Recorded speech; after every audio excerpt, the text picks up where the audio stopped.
Thomas and the Rainbow. Thomas has friends all over the island of Sodor.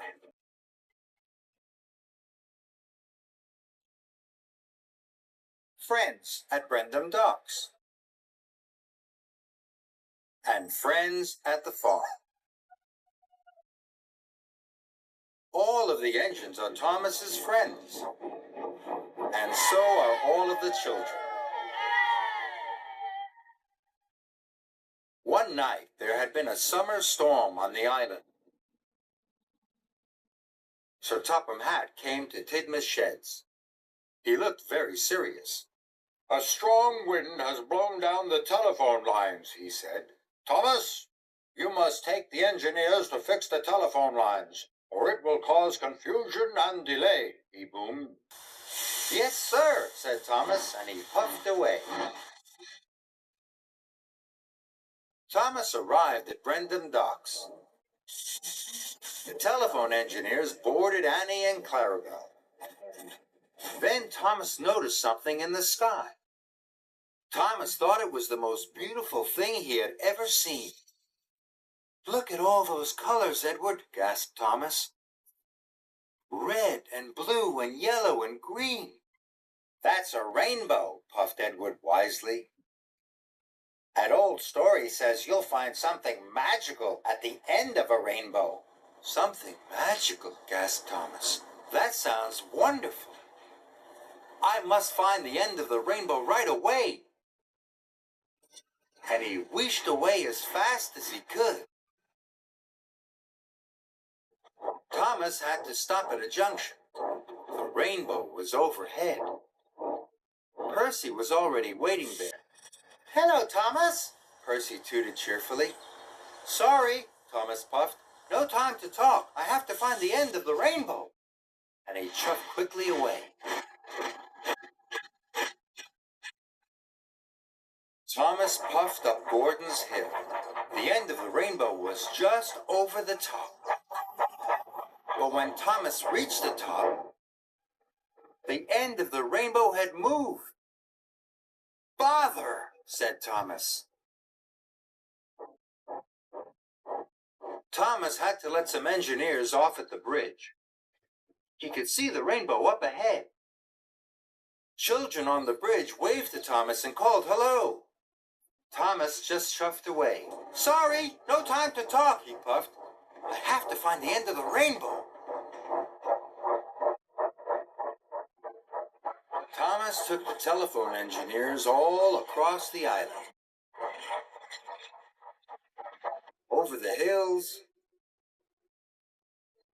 and through the valleys. All the time he was looking for the end of the rainbow. "Must find the end. Must find the end," he puffed. Thomas passed Henry. Henry asked him for some help. "Sorry," cried Thomas. "I don't have time to stop. I'm looking for the end of the rainbow." But the end of the rainbow was always just around the corner. Finally, Thomas passed Toby. "Slow down, Thomas," Toby cried. "There's something ahead on your tracks."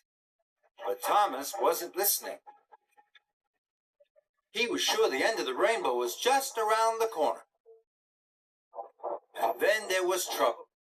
Thomas hit the telegraph pole, and they all came off the tracks. Luckily, no one was hurt. "Cinders and ashes," Thomas cried. Thomas was stuck. His driver couldn't phone for help. The telephone lines were still not working. Then Thomas spotted Percy far away. "Help!" cried Thomas. "Percy, help!" And he whistled as loudly as he could. Thomas watched sadly as Percy puffed away. "Percy isn't talking to me because I didn't have time to talk to him," thought Thomas. "I was too busy chasing the end of the rainbow." Thomas knew it was his fault. But Percy had heard Thomas's whistle. He knew Thomas was in trouble, and he was hurrying to get help. Thomas is in trouble, Percy called out as he passed Henry.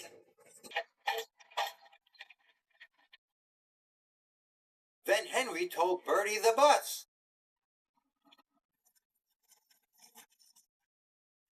And Bertie told the children. The children told James. James told Harold the helicopter. And Harold the helicopter told Harvey. Harvey set off right away. Harvey found Thomas in no time at all.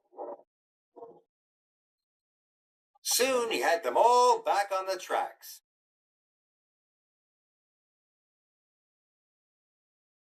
"Thank you for rescuing us, Harvey," said Thomas. Harvey told Thomas how the message had been passed on.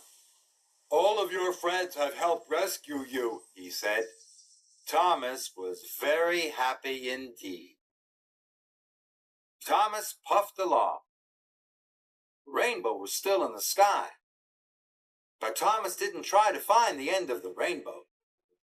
He worked as hard as he could until all the telephones were working again.